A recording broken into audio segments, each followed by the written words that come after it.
Hello दोस्तों, में बिना टाइम वेस्ट किए आपको हम शुरू करते हैं। आमेर रियासत। और प्राचीन काल में आमेर पर मेना शासन करते थे और इनकी राजधानी दौसा थी। 1137 में दुल्हे राय ने इनको हरा दिया। और दुल्हे राय ये कहाँ के थे? नरवर एमपी के कछवा वंश से संबंधित थे। दुल्हे राय एमपी के थे और कछवा वंश से संबंधित थे। इसी वंश में 1207 में कोकिल देव आया और उसने आमेर जीतकर इसको राजधानी बना लिया। ये राजधानी 1527 तक रहा, 1727 तक रहा। भारमल ये 1527 में शासक बनता है और भारमल ने 1558 में आमेर का किला बनाया और 1562 में अपनी पुत्री 1562 रहेगा 1562 में अपनी पुत्री हरकाबाई, इनकी एक पुत्री थी और उसका विवाह उसने अकबर से किया और वहाँ से उन्होंने अधीनता स्वीकार कर ली। राजस्थान में भारमल प्रथम शासक था जिन्होंने अकबर की अधीनता स्वीकार की थी।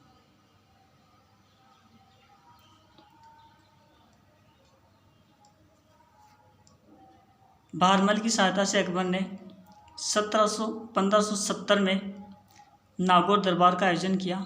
नागौर दरबार अकबर ने लगाया था और सहायता की थी भारमल ने। 1573 में भारमल की मृत्यु हो जाती है। मरियम उस जमानी हरकाबाई को कहा जाता है और ये उपाधि किसने दी थी? ये उपाधि जहांगीर ने दी थी। मरियम उस जमानी, ये हरकाबाई को कहा जाता था और ये उपाधि दी थी जहांगीर ने। राजा भगवंत दास भारमल की बेटी हुए। 1573 में, यानी जब राजा मरता था, यानी जब राजा मरता था उस समय उसकी गद्दी पर उसी दिन उसका राज्याभिषेक हो जाता था। यानी 1573 में भारमल की मृत्यु हो जाती है। उसके बाद में उसका बेटा राजा भगवंत दास वहाँ पर शासक बनता है। वह भारमल का पुत्र था। इनकी एक पुत्री थी जिनका नाम मानबाई था। इनका विवाह शहजादा सलीम के साथ कर दिया उन्होंने और 1589 में इनकी लाहौर में जाकर मृत्यु हो गई। ये भगवंत दास मान सिंह के पिताजी थे, जिनका वर्णन हम आगे पढ़ेंगे। इनका शासन रहा था 1573 से 1589 तक। 1573 से 1589 तक। 1573 में आमेर के राजा बनते हैं।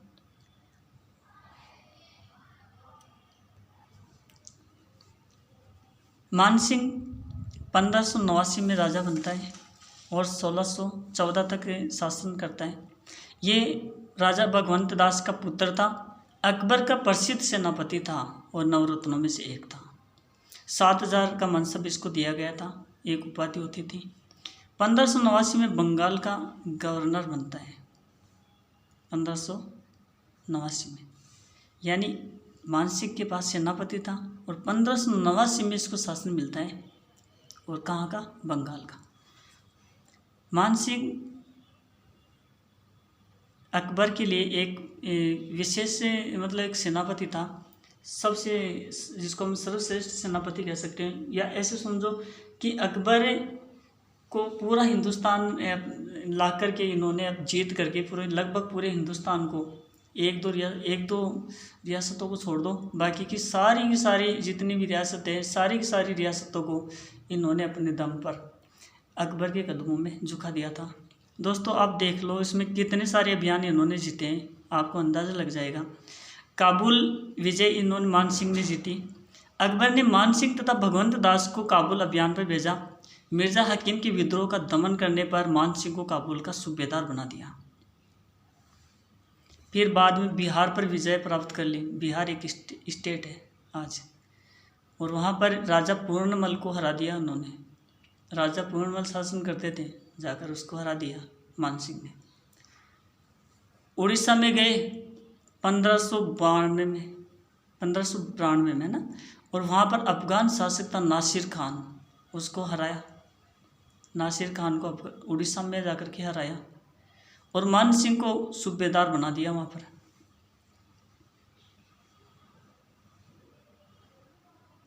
फिर बंगाल में गए। बंगाल में राजा केदार शासन करते थे। केदार को हराया और वहीं से शिला देवी की मूर्ति ला करके आज आमेर के अंदर स्थापित कर दी है। शिला देवी की मूर्ति कहाँ से लेकर आए? बंगाल से। कब? 1602 में, है ना। 1602 में वहाँ का सूबेदार बन गए और आमेर में ला करके मूर्ति की स्थापना कर दी मानसिंह ने। फिर गए अहमदनगर अभियान पे गए 1611 में। देखो दोस्तों, यहाँ पर ये 4 अभियान तो उन्होंने अकबर के समय किए थे, लेकिन उसके बाद में क्या होता है, अकबर की मृत्यु हो जाती है। अकबर की मृत्यु हो जाती है। अकबर की मृत्यु होने के बाद में जहांगीर शासक बनता है और जहांगीर 1611 में जहांगीर ने क्या करा, अहमदनगर पर इसको भेजा तो उन्होंने जीत लिया और वहाँ पर सूबेदारी प्राप्त कर ली। लेकिन दोस्तों, जहांगीर के साथ संबंध उतने अच्छे नहीं थे इसके, मानसिंह के, जितने कि अकबर के साथ थे। वहीं पर शासन करने लगे और मात्र 3 साल बाद में यानी 1614 को एलिचपुर, जहाँ वहाँ पर एक स्थान है, वहाँ पर ये 6 जुलाई 1614 को इनकी मृत्यु हो जाती है। 6 जुलाई 1614 को इनकी मृत्यु हो जाती है दोस्तों, अहमदनगर अभियान में। और ये अभियान ऐसा था जिसमें जहांगीर ने भेजा था, बाकी के 4 अभियान मानसिंह ने भेजे थे, याद रखना। काबुल, बिहार, उड़ीसा, बंगाल, 4 अभियान अकबर ने 4 अभियानों पर अकबर ने भेजा था। और ये अहमदनगर वाला अभियान ये जहांगीर के भेजने से गए थे मानसिंह, और वहीं पर रहे। और एलिचपुर में मानसिंह की 6 जुलाई 1614 को मृत्यु हो जाती है। दोस्तों, हम पूरा इतिहास हम स्टेप बाय स्टेप सीखेंगे, बाकी के बहुत सारे क्वेश्चन बनेंगे, आप कितने भी क्वेश्चन बना सकते हो।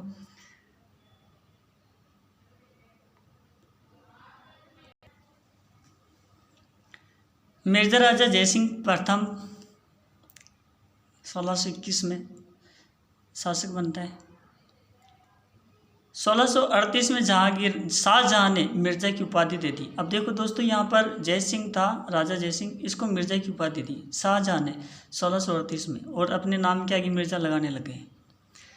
इन्होंने जहांगीर, शाहजहां और औरंगजेब तीनों के समय में ये इनकी सेवा करते रहे।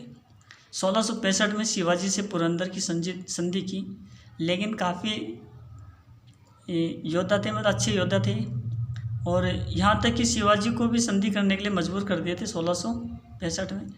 मिर्जा राजा जयसिंह प्रथम ने जयगढ़ का निर्माण किया और वहाँ पर एक तोप बनाने का कारखाना बनाया। मिर्जा राजा जयसिंह प्रथम, ठीक, इसी के बारे में। सवाई जयसिंह बिहारी जयसिंह का जो कवि था, उन्होंने एक रचना लिखी थी बिहारी सतसई।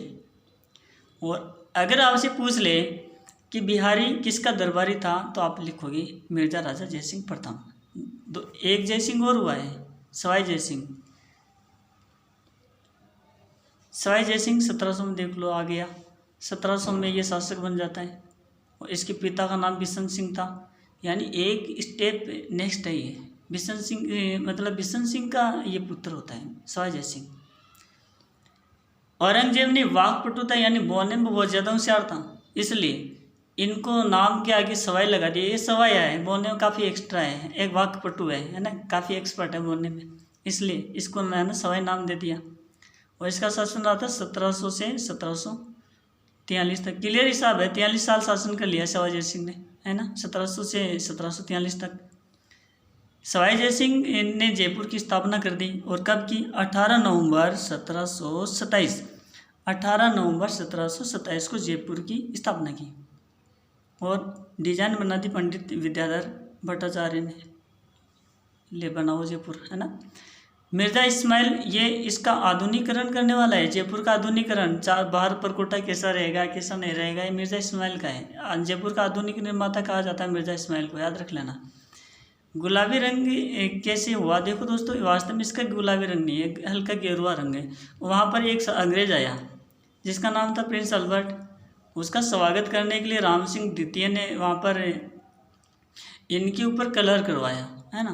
ये करवाया था 1868 में, और इसको हम गुलाबी नगर कहने लगे।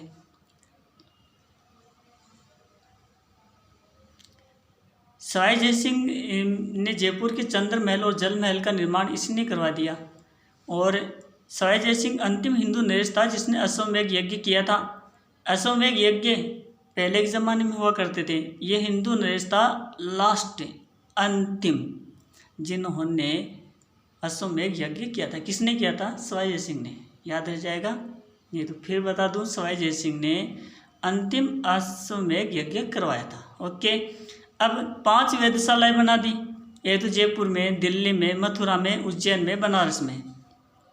5 वेधशालाएँ जो ज्योतिष के लिए जानी जाती है। इनकी गणना ऐसे मानते हैं कि उस ज़माने में बिल्कुल सही हुआ करती थी। इसके बाद में सवाई ईश्वरी सिंह आए, ये 1743 में से लेकर 1750 तक, यानी 7 साल शासन किया। ये सवाई जयसिंह के बेटे थे, ईश्वरी सिंह। और दोस्तों, राजमहल का युद्ध हो गया क्योंकि इसके 2 बेटे थे, एक तो सवाई जयसिंह और एक था माधो सिंह। जब जयसिंह को शासन मिल गया तो माधो सिंह नाराज हो गया, ले तू शासन करके देखा मेरे को, मैं कैसे शासन करता है ना। तो माधो सिंह ने क्या करा, उसके साथ देने वाले भी बहुत सारे थे। कोटा गया, कोटा के और बूंदी के शासक उसके साथ मिल गए माधो सिंह के। मराठों को बुला लिया और मराठों को बुला करके राजमहल एक जगह है वहाँ पर युद्ध हुआ। और दोस्तों, ये युद्ध राजमहल का जो युद्ध है ना, बनास नदी के किनारे पर हुआ था, है ना। और विजय की उपलक्ष्य में, और दोस्तों इसके अंदर ये चारों आ गए, लेकिन फिर भी है ना ये पावरफुल थे। हरा दिया चारों को इन्होंने, सवाई जयसिंह ने बुरी तरह से हारे।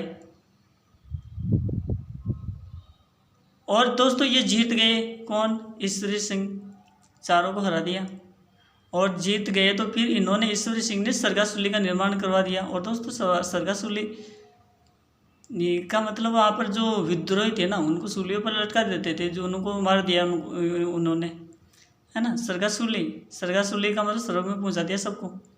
और दोस्तों हुआ क्या, मराठा अपनी हार को झेल नहीं पाए। हारने के बाद मराठों ने दोबारा आक्रमण किया, और इतना भयंकर आक्रमण था 1750 में कि मराठों के आक्रमण के कारण इनको आत्महत्या करनी पड़ी।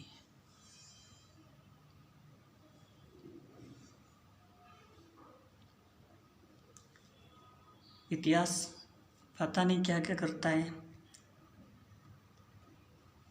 और सवाई माधो सिंह प्रथम शासन संभाल लेता है। तो दोस्तों जो जैसा करता है वैसा बढ़ता भी है। मराठे वहाँ पर उपद्रव मचाने लग गए। मराठे वहाँ पर जयपुर में उपद्रव मचाने लग गए, तो वहाँ पर जो नागरिक थे उन्होंने कत्लेआम मचा दिया, यानी जहाँ पर मराठा दिखे काट डालो, ऐसा सिस्टम हो गया। 1761 में बंटवाड़ा का युद्ध हुआ। कोटा महाराव ने जालिम सिंह के नेतृत्व में जयपुर पर हमला कर दिया। माधो सिंह ने 1763 में रणथंभौर के पास, दोस्तों इसको वहाँ से जयपुर से निकाल दिया।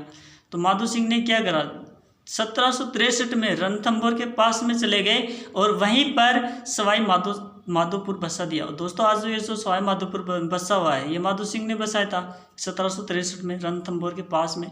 और मोती डूंगरी के महल भी इन्होंने ही बनवाए थे, सवाई माधो सिंह ने।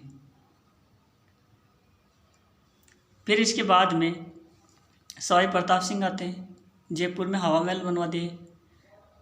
जयपुर में हवा महल का निर्माण किसने करवाया था? सवाई प्रताप सिंह ने, याद रख लेना।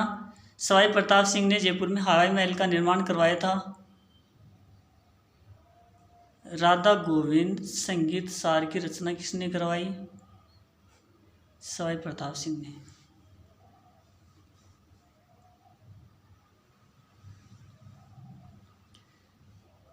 उसके बाद में जगत सिंह शासक बने। जोधपुर के राजा मान सिंह और जगत सिंह, यानी ये, और जोधपुर के राजा मान सिंह, दोनों के बीच में होगी टक्कर कृष्णा कुमारी को लेकर के।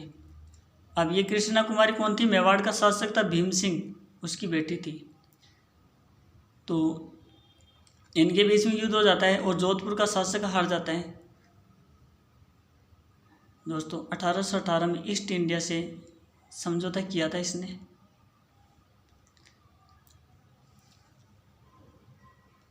अब इसके बाद में राम सिंह द्वितीय आता है। 16 माह की उम्र में ये शासन संभाल लेते हैं। लेकिन दोस्तों 16 माह का यानी 1.5 साल का बच्चा कोई शासन नहीं कर सकता। तो मेजर लुडलो ये अंग्रेज अधिकारी था, उन्होंने जयपुर का शासन खुद संभाल लिया और ये कह दिया कि जब ये बड़ा हो जाएगा तो मैं इसको शासन दे दूंगा। सती प्रथा, दास प्रथा, कन्यावध, दहेज प्रथा, इन पर रोक लगा दी। और 1857 की क्रांति में दोस्तों इन्होंने अंग्रेज़ों का इतना साथ दिया जिससे खुश होकर के इन्होंने सितार-ए-हिंद की उपाधि दे दी। अब आप समझ सकते हो कि इसकी मजबूरी थी या इसकी गलती थी, ये आप कमेंट में बताना मुझे। मैं आपकी राय जानना चाहता हूँ कि राम सिंह द्वितीय ने 1857 की क्रांति में अंग्रेज़ों का साथ दिया, तो उसको साथ देना चाहिए या नहीं देना चाहिए, या फिर किस वजह से दिया, उसके बारे में आप कमेंट में बताना दोस्तों।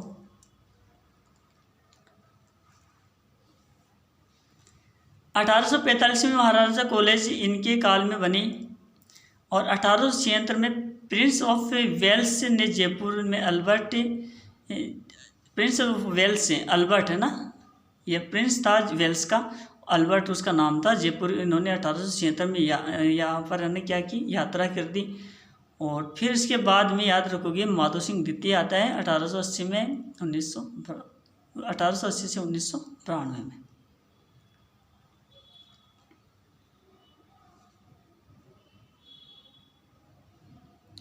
ये राम सिंह द्वितीय का दत्तक पुत्र था, गोद लिया हुआ। दत्तक का मतलब गोद लिया होता है।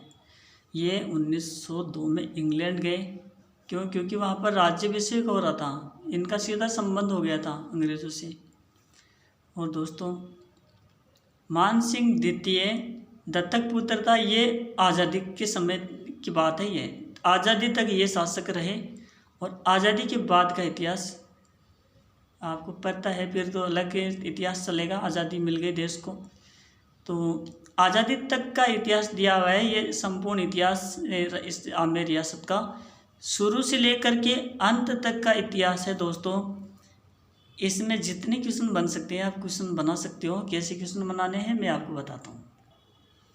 पहला क्वेश्चन मैंने अटेंड किया है, हरकाबाई किसकी पुत्री थी? तो ये राव हरमल की थी। शादी किससे की? अकबर से की इन्होंने। राम मुरारी दास किसका दरबारी था? ये मान सिंह का दरबारी था। मिर्जा राजा जयसिंह प्रथम की शिवाजी से पुरंदर की संधि कब हुई? तो 2-3 प्रश्न बनते। मिर्जा राजा जयसिंह प्रथम की शिवाजी से संधि हुई थी, पुरंदर की संधि थी, ये जून 1665 में हुई थी। राजमहल का युद्ध किस नदी के पास में हुआ? दोस्तों ये बनास नदी के पास में होता है। किस किस के बीच में हुआ? ईश्वरी सिंह और माधो सिंह, ये दोनों भाई थे, दोनों के बीच में युद्ध हुआ। कोटा और बूंदी के जो शासक थे इसके साथ मिले, मराठों को भी बुला लिया। और जीता कौन? ईश्वरी सिंह। और फिर इसकी जीत की उपलक्ष्य में क्या बनाया? इन्होंने सरगासुल्ली का निर्माण किया। सितार-ए-हिंद की उपाधि किससे दी गई थी? अभी थोड़ी देर पहले बताया था, महाराजा राम सिंह द्वितीय को अंग्रेज़ों ने दी थी। मात्र 16 माह की उम्र में शासक बने थे। अंग्रेज़ों ने सत्ता संभाली थी, जॉन लुडलो ने, है ना। और कई सारी प्रथाओं का जो इन्होंने क्या करा था, रोक लगाई थी, वही महाराजा राम सिंह द्वितीय था। गीत गोविंद सार ये ग्रंथ की रचना किसने की थी? सवाई प्रताप सिंह। दोस्तों ये ब्रज निधि के नाम से ये लिखा करते थे, ब्रज निधि के नाम से सवाई प्रताप सिंह लिखा करते थे। गीत गोविंद सार ग्रंथ की रचना इसने करवाई थी। अगला क्वेश्चन बनेगा, पुंडरीक रत्नाकर किसका दरबारी था? तो ये सवाई जयसिंह का दरबारी था। आज़ादी के समय जयपुर गद्दी पर कौन सा शासक था? तो थोड़ी देर पहले था मान सिंह द्वितीय, जो ये दत्तक पुत्र था, अभी आपको बताया था मैंने, है ना। और मान सिंह को अहमदनगर अभियान पर किसने भेजा था? अकबर ने नहीं भेजा था, जहांगीर ने भेजा था। कब भेजा था? 1611 में, मात्र 3 साल बाद में। वहीं पर उनकी मृत्यु हो जाती है एलिसपुर में, है ना। और अगला प्रश्न बना मानबाई किसकी पुत्री थी? भगवंत दास की पुत्री थी। इसकी विवाह किससे करवाया इन्होंने? शहजादा सलीम के साथ करवाया। तो दोस्तों मैंने आपको बता दिया कैसे क्वेश्चन बनेंगे। बाकी इससे अलग आमेर रियासत में ज़्यादा क्वेश्चन नहीं बचे होंगे मेरे हिसाब से। इतने पर्याप्त होते हैं हर कंपटीशन के लिए। थैंक यू दोस्तों।